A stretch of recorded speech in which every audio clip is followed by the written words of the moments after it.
ଆଜ୍ଞା 27 ତାରିଖ ଦିନ ସକାଳ 9ଟା ବେଳେ ବାଥରୁମ୍ରେ ଗାଧୋଉଥିଲି, ସେତେବେଳେ ମୋ କବାଟକୁ କେହି ବାଡ଼େଇଲେ। ତାପରେ ମୁଁ ତାଙ୍କୁ ପଚାରିଲି କିଏ କିଏ, ସେପଟୁ ଆଉ କିଛି ଆନ୍ସର୍ ଆସିଲାନି।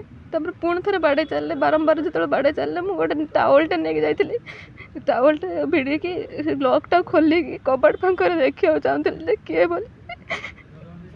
କବାଟ ଖୋଲିଲି, ଟିକେ ଖୋଲିଛି, ସେମାନେ 2 ଜଣ ଧୋସେଇକି ଜବରଦସ୍ତ ପଶି ଆସିଲେ କବାଟ ପେଲେଇ। ସେଥିରେ ଥିଲେ ସାଧୁ ଦାସ, ଆଉ ଗୋଟେ ଲୋକ ମୁଁ ତାଙ୍କୁ ଚିହ୍ନିନି। ଶିଶୁପାଳଗଡ଼ ଆଇସ୍କ୍ରିମ୍ ଫ୍ୟାକ୍ଟ୍ରି ପାଖରେ। ଆଜ୍ଞା ସାଧୁ ଦାସଙ୍କ ଘରେ ମୁଁ ଭଡ଼ାରେ ଥିଲି।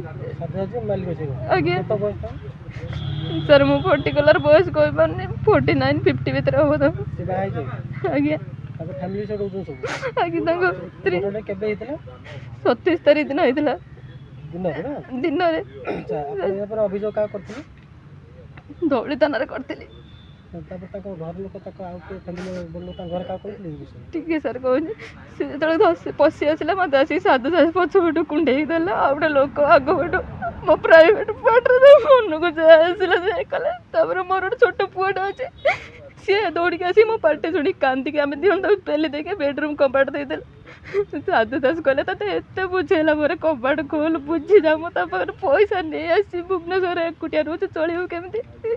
ତାଙ୍କ ସ୍ତ୍ରୀ ମୋତେ ଆଗରୁ କୁହନ୍ତି ବହୁତ ଥର, କୁହନ୍ତି ମୋ ସ୍ୱାମୀ ପାଇପ୍ ଲାଇନ୍ କାମ କରୁଛି, 5,000 ଟଙ୍କା ଦରମା ପାଉଛି, ଆମେ ଭୁବନେଶ୍ୱରରେ ପ୍ଲଟ୍ କିଣିକି 3 ତାଲା ବିଲ୍ଡିଂ ବାଡ଼େଇ ଦେଇଛୁ। ତାଙ୍କ ସ୍ତ୍ରୀ କୁହନ୍ତି ଯେ ଆମ ସାମ୍ନା ଘରେ ଗୋଟେ ଲେଡ଼ିସ୍ଟେ ଏମିତି କରୁଛି, ସିଏ 2-3ଟା ପ୍ଲଟ୍ କିଣି ସାରିଲାଣି, ତୋର ତ କେହି ନାହାନ୍ତି, ଏକୁଟିଆ ରହୁଛୁ। ମୋର ନେତା ମନ୍ତ୍ରୀ ଚିହ୍ନା ଅଛନ୍ତି।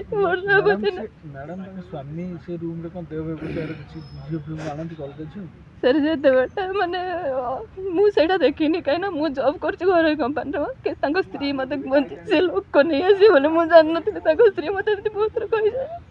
ତାପରେ ତାକୁ ଝିଅକୁ ନା ମୋ ପୁଅକୁ ଯେତେବେଳେ ସ୍କୁଲ ନେବାକୁ ବାହାରିଲି, ତାଙ୍କ ସ୍ତ୍ରୀ କହିଲେ ତୁ କୁଆଡ଼େ ଯାଇପାରିବନି, ତୁ ରହ। ମୁଁ ସେ ଲୋକକୁ ଡାକୁଛି, ଆମେ ତା ପାଖରୁ ପଇସା ନେଇଯାଉଛି, ଏତେ କହିଲା ପରେ ତୁ କାହିଁକି ବୁଝୁନାଉ, ଏମିତି କହିଲେ। ମୁଁ ଏଠୁ କହିଲି, ତାଙ୍କୁ ତ ପ୍ରତିବାଦ କରି ବାହାରିଲି ଯିବି ବୋଲି ପୁଅକୁ ନେଇ। ସେଠୁ ମୋତେ ଦୁନିଆ ଭାଷା କହିଲେ, ରାଣ୍ଡି ବେଶ୍ୟା, ରନ୍ଧାବାଲି କହିକି ଝାଡ଼ୁରେ ପିଟିଲେ। ପିଟିଲା ପରେ ମୁଁ ଏଠୁ ପୁଅକୁ ସ୍କୁଲରେ ଛାଡ଼ି ଦେଇକି, ଆରତୀ ଦାସ, ସାଧୁ ଦାସର ସ୍ତ୍ରୀ ଆରତୀ ଦାସ। ଆଜ୍ଞା ମୋ ପୁଅର 2 ଜଣ ରହୁଛୁ, କାହିଁକିନା ମୋ ଡିଭୋର୍ସ, ମୋ ସ୍ୱାମୀ ନାହାନ୍ତି। ଆପଣ ଭଡ଼ା ଘରେ ରହୁଛନ୍ତି, କେତେ ଟଙ୍କା କ'ଣ ଭଡ଼ା ନେଉଥିଲେ କିଏ? ସେ ନେଉଥିଲେ ଇଲେକ୍ଟ୍ରିକ୍ ବିଲ୍ ସହିତ 4,500 ଟଙ୍କା। ଥାନାରେ ଅଭିଯୋଗ କଲେ? ସାର୍ ମୁଁ ତ ବରଗଡ଼ ଥାନା ଫାଷ୍ଟ ଗଲି, ବରଗଡ଼ ଥାନାରେ ଗଲି, ଧଉଳି ଥାନାରେ କହିଲା ପରେ ସେଠୁ ସାର୍ କହିଲେ 4ଟା 5ଟା ବେଳେ ଯାଇକି ସେଠି ଗଲା ପରେ ସାଧୁ ଦାସ ଫେରାର ଥିଲେ। ସାର୍ ପଳେଇ ଆସିଲେ। ପୁଣି ରାତି 1:30 2ଟା ବେଳେ ପୁଣି ଥରେ ସେମାନେ କବାଟ ବାଡ଼େଇଲେ। କିଏ ବାଡ଼େଇଲେ ମୁଁ ଜାଣିନି, କବାଟ ଜୋର ଜୋରରେ ବାଡ଼େଇଲେ। ମୁଁ PCRକୁ ଫୋନ୍ କଲି, PCR ଆସିକି ପଚାରିଲେ ଯେତେବେଳେ ତାଙ୍କ ସ୍ୱାମୀ ଆଉ ତଳକୁ ଆସିଲେନି, ତାଙ୍କ ସ୍ତ୍ରୀ ଖାଲି ଆସିଲେ। ତାଙ୍କ ସ୍ତ୍ରୀ କହିଲେ ଆମେ ତ କବାଟ ବାଡ଼େଇନୁ, କହିଲେ। ଏଇଠୁ ସାର୍ କହିଲେ ହଉ ଠିକ୍ ଅଛି, ତୁମେ ଯାଅ ଶୋଇବ, ସେ ଆଉ ବାଡ଼େଇବେନି। ମୁଁ କହିଲି ସାର୍ ମୁଁ ଏକୁଟିଆ ରହୁଛି, ମୋର କେହି ନାହାନ୍ତି, ବାଡ଼େଇକି ମୋତେ ମାରିଦେବେ। PCR କହିଲେ ତୁମେ ମରିଗଲା ପରେ ଫୋନ୍ କରିବ, ଏଇଆ କହିକି ସେମାନେ ପଳେଇଲେ। ସାର୍ ମୁଁ ଜାଣିନି, PCR ଯାଇଥିଲେ। ଦିଟା PCR ଯାଇଥିଲେ, ମୁଁ କେଉଁ ଥାନାରୁ ମୁଁ ତାଙ୍କୁ ପଚାରିନି ନାହିଁ। ତାପରେ କହିକି ସେ ପଳେଇ ଆସିଲେ। ମୁଁ ଯାଇକି ମୋ ସୁରକ୍ଷା ପାଇଁ ମହିଳା ଥାନାରେ ଯାଇକି ରାତି ସାରା ରହିଲି। ମହିଳା ଥାନାରେ ସକାଳ ହେଲା 9ଟା 9:30 ବେଳେ ଧଉଳି ଥାନାରୁ ଯେତେବେଳେ ଫୋନ୍ ଆସିଲା, ସେଠିକି ଗଲା ପରେ ସେଠି ଧଉଳି ଥାନାରେ ସେ ଲୋକ ବି ଆସିଥିଲେ। ମୋତେ କହିଲେ କମ୍ପ୍ରମାଇଜ୍ କରିଦେବୁ, ପଇସା ନେଇକି ଯାହା ହେଇଛି କମ୍ପ୍ରମାଇଜ୍ କରିଦେବୁ। ତାପରେ ମୋତେ ଟେଷ୍ଟ ପାଇଁ ମ୍ୟାଡ଼ାମଙ୍କ ସହିତ ନେଲେ। ମୁଁ ଏଠୁ କମ୍ପ୍ରମାଇଜ୍ ମୁଁ ମନା କଲି, ମୁଁ କହିଲି ନ୍ୟାୟ ବେଟର ନ୍ୟାୟ ଦରକାର, ମୁଁ କମ୍ପ୍ରମାଇଜ୍ କରିନି। ମୋ ସହିତ ଏତେ ସମୟ ହେଲା ପରେ କମ୍ପ୍ରମାଇଜ୍ କରେ। ସେଇଠୁ ମୋତେ ମ୍ୟାଡ଼ାମ୍ ଜଣକ ନେଇଗଲେ କ୍ୟାପିଟାଲରେ ଟେଷ୍ଟ ପାଇଁ ନେଇଗଲେ। ତାପରେ ସେଠି ମୋତେ ଅଧା ଟେଷ୍ଟ କରି କାଲି ମୋତେ ଗୋଟେ ଗଛ ମୂଳରେ ବସେଇ ଦେଇକି ପଳେଇ ଆସିଲେ। କହିଲେ ତମେ ତୋର କେମିତି ଯିବ, ତମେ ବୁଝିବ, ଓଲା କରିକି ଯିବ, କ'ଣ କରିବ ତମେ ବୁଝିବ। ପଳେଇ ଆସିଲେ। ସାର୍ ମୋତେ ସଖୀରେ ରଖିଥିଲେ। ମୁଁ ଯାଇଥିଲି ସଖୀକୁ 11ଟା ଦିନ, 11ଟାରୁ ରାତି 10:30 11ଟା ବେଳକୁ ସଖୀରେ ଥିଲି। ମଝିରେ ମୋ ମୁଣ୍ଡ କ'ଣ ହେଇଗଲା, କାହିଁକିନା ମୁଁ 4 ଦିନ 5 ଦିନ ହେଲା ଖାଇନି, ଶୋଇନି। ସାଲାଇନ୍ ଇଞ୍ଜେକ୍ସନ୍ ଲାଗିଲା ମୋର।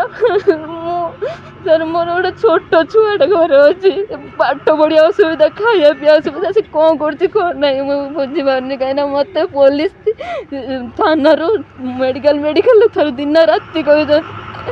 ମୋତେ ଲାଗୁଛି ମୁଁ ପୀଡ଼ିତା ନୁହଁ, ମୁଁ ଅପରାଧୀ।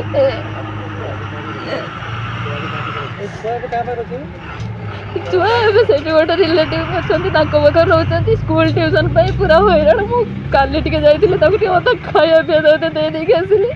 ସେ ଆପଣ ସିଧାସଳଖ ଦେହ ବ୍ୟବସାୟ ଲଗାଇବାକୁ ଚାହୁଁଥିଲେ? ଆଜ୍ଞା, ମୋତେ ସେ ତାଙ୍କ ଆରାଧ୍ୟ ଦାସ ବହୁତ ଥର ଏମିତି କହୁଥିଲେ, ମୁଁ ବିଶ୍ୱାସ କରିନଥିଲି ସେ ଘରକୁ ଲୋକ ନେଇ ଆସିବେ ବୋଲି। ଏମିତି କହୁଥିଲେ ଭୁବନେଶ୍ୱରରେ ଏକୁଟିଆ ରହୁଛୁ, ତୋର ତ କେହି ନାହାନ୍ତି, ଆଉ ମୋର ନେତା ମନ୍ତ୍ରୀ ଆମର ଚିହ୍ନା ଅଛନ୍ତି। ମୋ ସ୍ୱାମୀ ପାଇପ୍ ଲାଇନ୍ କାମ କରିକି 5-6 ହଜାର ଟଙ୍କା ଦରମା ପାଉଛି।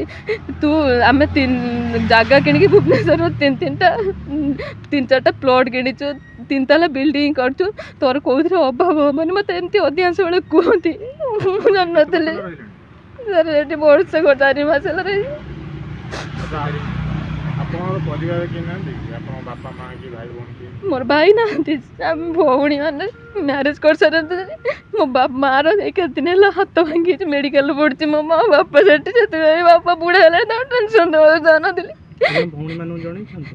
ନାଇଁ, ଭଉଣୀମାନଙ୍କୁ ଜଣେଇନି, କେବଳ ମୁଁ ଭୁବନେଶ୍ୱର ରହିଛି। ମୋ ପୁଅର ମାନେ ତା କ୍ୟାରିୟର ପାଇଁ ମୁଁ ରହିଛି। ମୋର ପୋଲିସ ଉପରେ ଫୁଲ୍ ବିଶ୍ୱାସ ଥିଲା। ମୋତେ ଏତେ ବଡ଼ ମୋ ସହିତ ଘଟଣା ହେଲା ପରେ ପୋଲିସ ମୋତେ ନ୍ୟାୟ ଦେବ, କିନ୍ତୁ ପୋଲିସ ମୁଁ ଭାବୁଛି ମୁଁ ଭଡ଼ାଟିଆ, ସେ ଲୋକାଲ ଲୋକ କି ପଇସା ତାପରେ କି କ'ଣ ମୁଁ ଜାଣିନି, ସେ ସବୁ ଚୁପ୍ 4 ଦିନ ହେଲାଣି। ମୁଁ ଅପରାଧୀ ଭଳିଆ ବୁଲୁଛି, ମୁଁ ପୀଡ଼ିତ ନୁହଁ। ମୋତେ ମେଡ଼ିକାଲରୁ ଥାନାରୁ ମେଡ଼ିକାଲ କରୁଛନ୍ତି, ଏମିତି କରୁଛନ୍ତି। ପୋଲିସ ତାଙ୍କର କିଛି ପଇସା ଖାଇଛନ୍ତି? ସାର୍ ମୁଁ ତ ଦେଖିନି, ମୋତେ ଲାଗୁଛି କାହିଁକିନା ଏତେ ସବୁ ହେଲା ମୋର, ସେ ବିନ୍ଦାସରେ ବୁଲୁଛି, ମୁଁ ହଇରାଣ ହେଉଛି। ଗୋଟେ ଛୋଟ ଛୁଆଟା, ମୁଁ ହଇରାଣ ହେଉଛି। ମହିଳା ଥାନାରେ ଆପଣ ନ୍ୟାୟ ପାଇଲେ?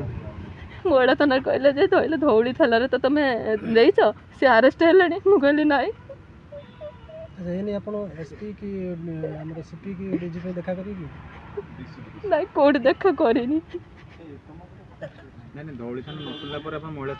ଆଜ୍ଞା, ନା ମହିଳା ଥାନା ପଚାରିଲେ ଆରେଷ୍ଟ ହେଲେଣି। ମୁଁ କହିଲି ନାଇଁ। କହିଲେ ତମେ ଧଉଳି ଥାନାରେ ଏଫଆଇଆର କରିଛ, ସେ କ'ଣ କରୁଛ ଦେଖିବେ, ଏହା କହିଛନ୍ତି। ଆମ IAS ନାହାନ୍ତି, ଆସିଲା ପରେ ଆମେ କଥା ହବୁ, ଏହା କହିଥିଲେ ସେ। ମୁଁ ତାଙ୍କ ନାଁ ଜାଣିନି, ମୁଁ ରାତିରେ ଯାଇଥିଲି, ମ୍ୟାଡ଼ାମ୍ ଜଣେ, ମୁଁ ତାଙ୍କ ନାଁ ଜାଣିନି।